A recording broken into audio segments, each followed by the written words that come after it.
So right now, my businesses, despite the fact that we have multiple different employees doing multiple different things, they make their own work easier because they've learned how to make their work easier. And so to keep things afloat, I always promote, it's not about you doing it well. It's about how can you make something else do it well for you.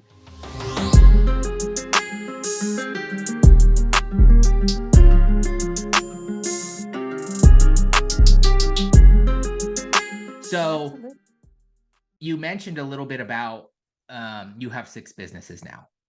Yeah. And with, you know, one thing that you brought up is, which I think is a very funny thing, because I had this trouble myself, um, with, happens very heavily in marketing, which is what I call McDonald's marketing, which is, hey, let's take one service, let's hire and automate it with 2 to 3 people and focus on a brand. And my biggest struggle was always, especially when it comes to branding, is like, well, every business is going to be different. Mhm. Even if they're in the same industry, they're going to have a different market. They're going to possibly a different market. They have different purposes. So how can a certain automated system somewhat help everyone, when in reality things should somewhat be custom, especially with branding? Yeah. And so can you relay a little bit more about your 7 businesses, how you've been able to effectively do that without necessarily, I'm not going to say automating, but accidentally turning into that style of business, and Yeah. how you continue to be able to take the time out to work on all Yeah. those different purposes? Yeah. So the biggest thing, I love that you brought up McDonald's. I don't know if you've heard, but McDonald's has completely revamped their brand. They're no longer family centered and family oriented.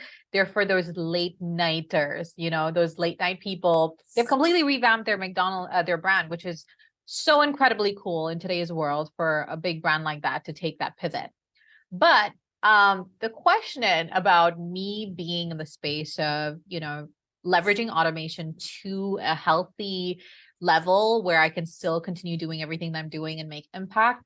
I believe the biggest thing that happened, and I'm going to share a tad bit of a story. 10 years ago, I've been in this space for a decade now in my entrepreneurial journey. 10 years ago, when I started my business, I hired a lot of people based on their qualifications and based on, oh, this is really something that I'm good at. And what that taught me is that despite the fact that we reached within our first, this was with my media production house, Kaleidoscopic Vision. At that time, we reached our 6 figures within 3 months, which was great. I loved it. But after that, we kind of met a heavy decline. And that was because there was a lot of things in place that were no longer repeatable. There are some tasks within business operations, whether you're approaching it through marketing lenses, strategy, whatever you want to call it, that you want to make sure that they're repeatable, they're sustainable. But the things that we were doing were not sustainable. They were great for like a one timer, boom, done. So, one of the things that I have learned as someone who has multiple 7 figure businesses is that I need to let go of things that I'm not best at. I am really good at everything, and I think every single entrepreneur who's got multiple things going on, because we wear so many different identities, we're automatically conditioned to be good at multiple different things. But just because we're good at multiple different things does not mean we take on things that are not part of our genius zones. And what I mean by that is that our genius zones are specifically towards spaces that comes easy to us. And in my case, one of the things that I had to do is create spaces for me to learn, how can I take this thing that I'm good at, but replicate it in a way that doesn't take too much energy off of me. So I'm going to give an example of my entire team uses AI now. We leverage AI like no tomorrow. But the biggest difference I have seen in terms of hiring people who are really good at what they do, but in versus people who are good at what they do, but not great at what they do, but they can leverage and really adapt with different things that are coming up, is the very fact that they can actually adapt the thing that they do in itself. So right now, my businesses, despite the fact that we have multiple different employees doing multiple different things, they make their own work easier because they've learned how to make their work easier. And so to keep things afloat, I always promote, it's not about you doing it well. It's about how can you make something else do it well for you. And with AI, one of the things that I've seen with my clients is that they use AI and they're like, oh, it's going to magically happen and it's going to make things work for them, create copy for them, marketing things for them, automate shit for them. And it's great. It does that. But then after a while, you start realizing how robotic that is, how that approach becomes unsustainable. But you can make that sustainable. Are you willing to put in that effort to make that sustainable?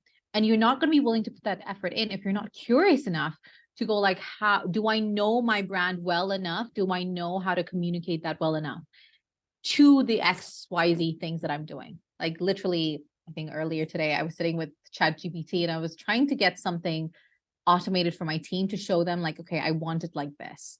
And I'm big on, I want to be the representation for my team and my multiple different teams that I'm working with to show them that this is the standard that we're going for.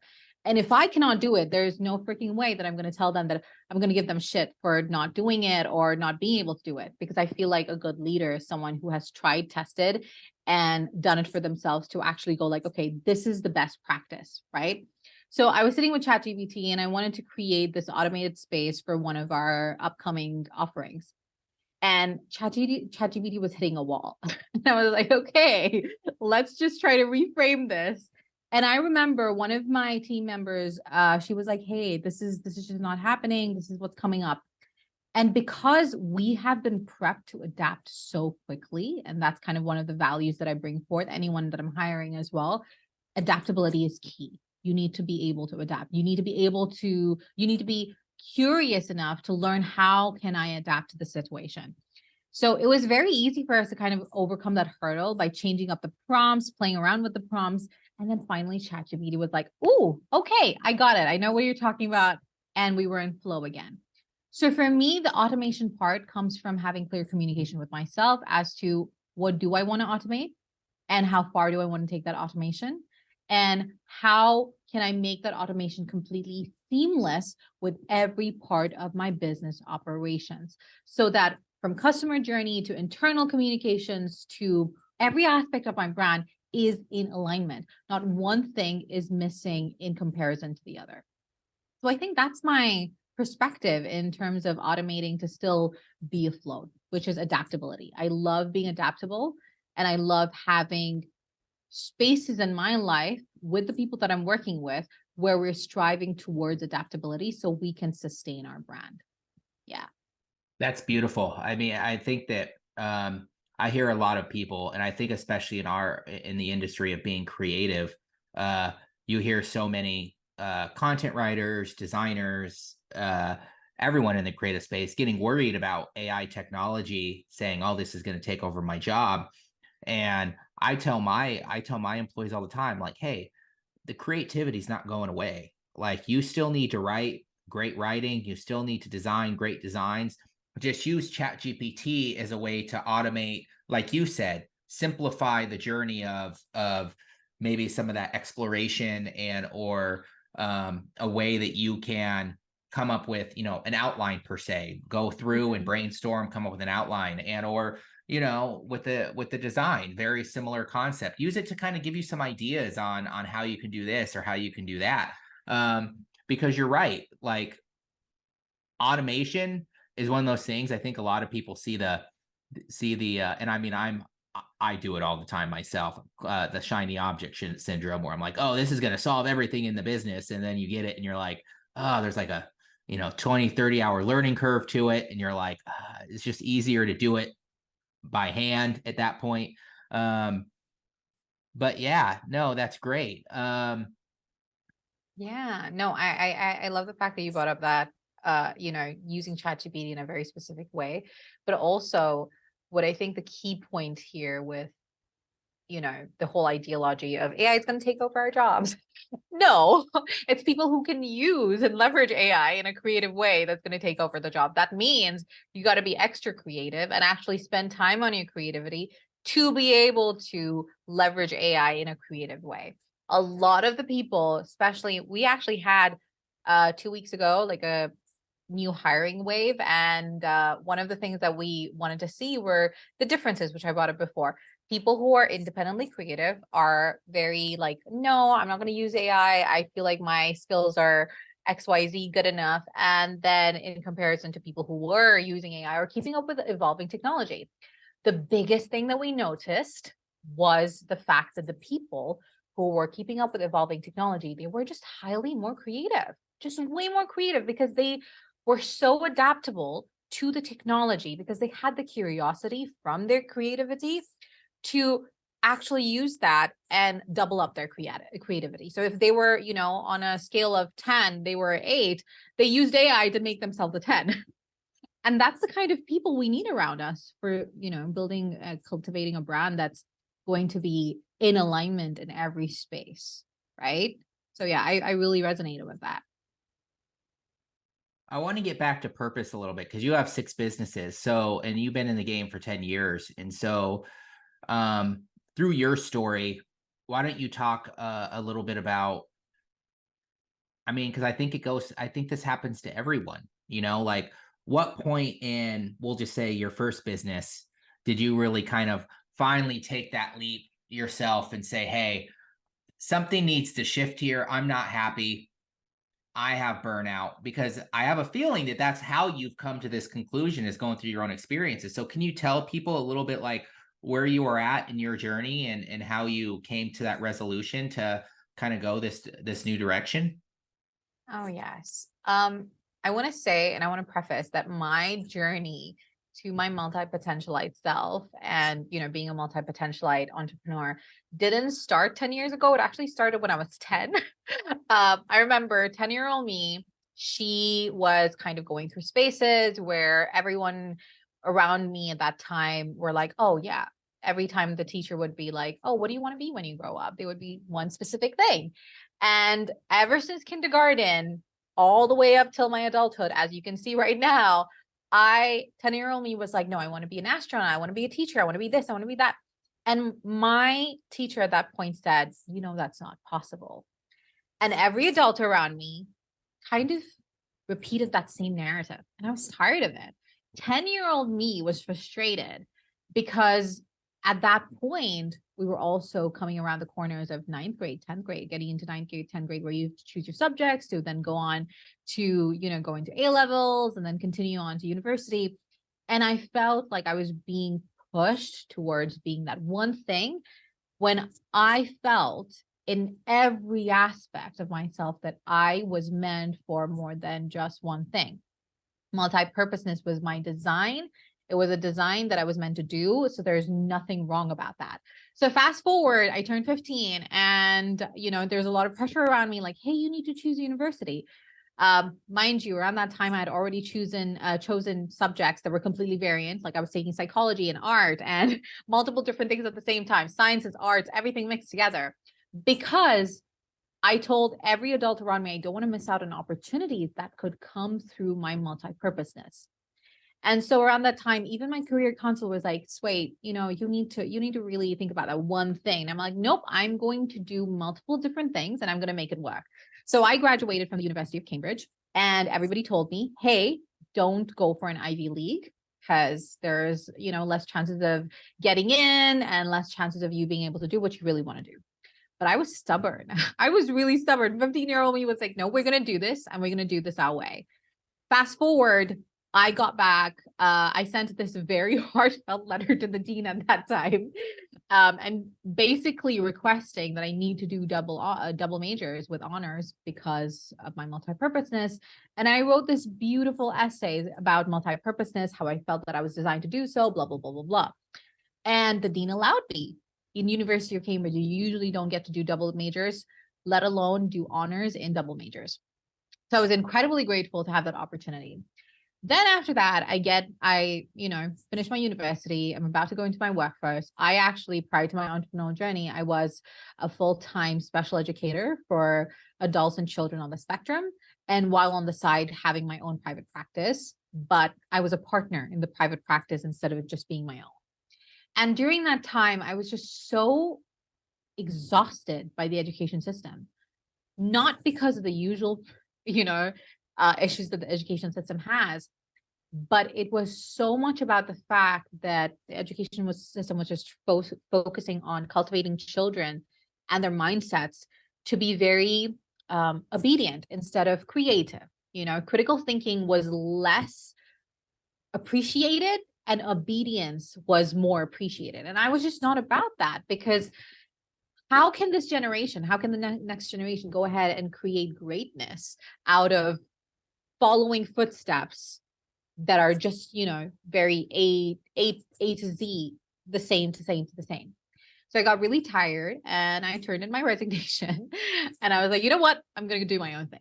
By that time, when I was leaving the workforce, a lot of the people that I had met, because I'm a people person, were like, Swey, we want you to come and speak in seminars. I got awarded as a youth thought leader. And from there on, certifications and awards just coming through. After that, I started my own podcast, which became a full-blown business model. And then I launched my media production house. So I was already doing 3 things. I had a full-time business as a speaker, my own podcast, and my media production house. At this time, we had already 3 months in, we had already hit 6 figures in all of them. I was making 6 figures as a speaker, my podcast was making 6 figures, and the media production house was making 6 figures.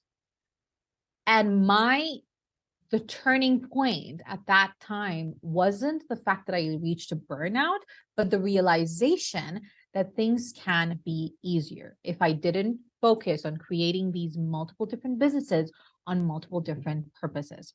So what that meant was that every single person, the reason they were becoming our customers, becoming our clients, were because they were intimately connected to me. And that intimacy was cultivated because I treated my clients, and till date, this is what all my employees do in all our businesses. We treat our clients like clients even before they become our clients. That's the habit of a tongue twister. But yeah, the customer journey began way before they even became our customers. And that set the tone for my brand. Every single person they would choose, and they would say this specifically when they would come work with me, we wanted to work with you because you made us feel XYZ than the rest of the other people that we met about this particular project or this particular thing. And this wasn't just for the project that we did as my media production house, but also as why I was selected as a speaker in comparison to the other 100 that was waiting in line to be part of that event, or why I was approached instead of me having to actually apply. So there is a lot of resonance that I have collected from then. That was the pivotal moment, realizing that I am big on customer journey. My brand is all about making my community feel a part of my community, even whether they're buying from me right now or not. In fact, we don't have, even in our businesses right now, we don't track. We don't do the tracking. We don't do anything that's systematic in the way where we're following up with a client after, X period of time or so, because we really believe in the frequency of, if it's a hell yes, it's a hell yes, because we have cultivated this very unique customer journey. And if it's a hell no, there's a reason. And we're not going to be pushing behind that because we don't have that tactic and that intention behind it. So yeah, that was the biggest pivot of creating this beautiful customer journey that didn't just make them feel good, but also made me feel good, because whether they work with me or not, I was creating these beautiful connections that down the line meant something, whether that was, in a month's time or another month's time. And so every single employee that I have and every single person that I work with till date, we have created the system of every person is an opportunity, whether that opportunity is, right there in your face, or it's something that's going to be cultivated over time. So yeah, I think that was that pivot. It wasn't more burnout or frustration. It was that epiphany of like, this is it. This is what makes my brand the way it is. And this is what makes every single client that I've worked with, their brand's a success. So yeah. That's beautiful. Yeah, I love that. I love that, because that shows that it doesn't always have to be from a failure, but it was from experiences in your past, and possible failures along that way. But it finally led you to that realization that realization. And you're right. It's okay. I mean, I think so many people out there say, hey, niche, niche, niche, niche. But you kind of somewhat don't have to, depending on how you grow your brand and that's the funny thing is you're right, because customer journey and branding really relates to marketing, you know, public speaking. It relates, especially if you're building brands and you're helping people understand the importance of branding, and that all relates. And so when people are like, well, it sounds like you have 6 different businesses going on, you need to pick one of those and grow it. It's like, well, I already have a good system down for it, and so I think that that's beautiful that you kind of just told yourself, hey, this is who I am, and this is how we're going to grow the brand. And how much stress did that relieve from you once you kind of came to that realization? Oh, oh, heaps. I I let go of one of the coaches that I was working with, who was a business coach at that time, who was really going down, and I loved her work. I feel like some people who are doing the traditional work, they have a gift of, doing the traditional work in their own unique magic. But it wasn't working out for me. And there was a big relief when I had this conversation with my business coach at that time, like, hey, I think I figured out what works for me. And so this traditionalism just isn't my vibe. The relief I felt after was so immense, to the point I was showing up in spaces so much more authentically, so much more in alignment, that the decline that I mentioned, within the next 4 or 5 months of that, I just revitalized everything that was kind of dormant. Everything became sustainable. Every process in place was just repeatable. Everything became so beautifully seamless that there was safety, internal safety, where I didn't have to worry, like, oh my God, why is Aiden not doing this for this? And why is Jessica not doing this for this? Or do we have to follow up with this? There was just so much more relaxedness, and I brought that relaxedness into my team meetings. And my goodness, the morale of my entire team just went from here to here, and everybody was vibing. I know that sounds cliche, but every single person at every team meeting, we had more laughters, more joy. When we were talking about things, it just felt so natural, instead of like, oh, we have to meet these metrics or do XYZ, because it became second nature to us. It became an extension, an authentic extension of how the brand was operating from a human-centric point of view, which just felt so connected to our souls. And it created not just the fact that the morale increased, but for me myself, I just felt so much more intimate with everything that I was doing. It felt good to pour my heart out without feeling that scarcity of like, oh my goodness, I have to do this, I have to do this, I have to do this. I just felt safe. Like, okay, I can do this my way without giving a flying F about anything. That's beautiful. Hopefully that gives some people words of encouragement. It's definitely given me even words of encouragement, because me myself, like I said, I've kind of going through that somewhat over the last year myself. I think a lot of it does come down to once you start growing a family, that your values evolve and change around that even. But that's beautiful. So I think the last question of the day is if someone were to be in this situation right now, if they were to be in this situation, very, stressed out, may have burnout, maybe like, hey, I want to take this path or this path, I'm just stressed out. How would you feel would be a good starting point for them? Ooh, I love this. The golden theme. Find your golden theme. Every single time that you have an interest that pops up for you, specifically, like you said, changing values and evolving, keep your evolution in mind, and create a list of things that you're really interested in. I know that sounds silly, but take out the time to do that. Take a pen and paper, write down all the things that you're interested in, and find the value that each of those interests bring in your life. What are the values that they connect with? Is it the value of integrity? Is it the value of freedom? Is it the value of XYZ? And then you will find your golden theme. There is a resonance between all those interests that turn into businesses, that turn into offerings, that turn into products. That resonance is your golden theme. And that's the golden theme you're going to go into networking events, you're going to go into your marketing with, because that will be the chariot for your brand. So if right now you feel a little bit lost and you're not sure, as soon as you find your golden theme, you don't need to have anything in place. Just go in, because this literally actually worked I had like a 2-hour power VIP session with a client. And we did this exercise with her. She went into a networking event and she booked on 3 different projects that were completely different from each other, absolutely different from each other.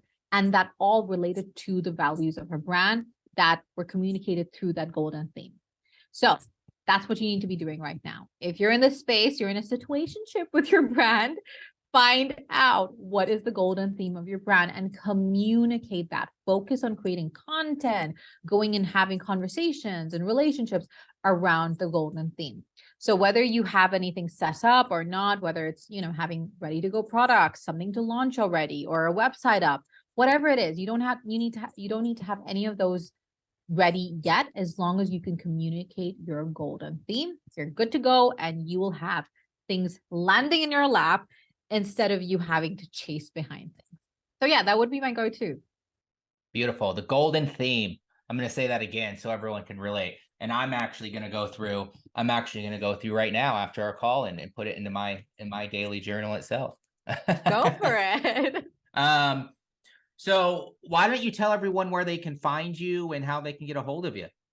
Yeah, absolutely. So the best place, I have multiple different playgrounds where my brand is doing a play presence. But the best way to reach me is through Instagram or LinkedIn. LinkedIn is more of my go-to, but Instagram is where you will see me sharing more of the behind the scenes and all that stuff. All you need to type in any of these spaces is sway to success, because that's my motto. I'm here to sway you to your success. That's beautiful. That's beautiful. I love that liner. All right. Well, thank you everyone for listening to another episode of the Brand Power Analysis. And again, it was a pleasure having you on. And hopefully this isn't the last time that we talk. Absolutely. I had such a blast. Thank you so much for having me on here, Zach. Me too.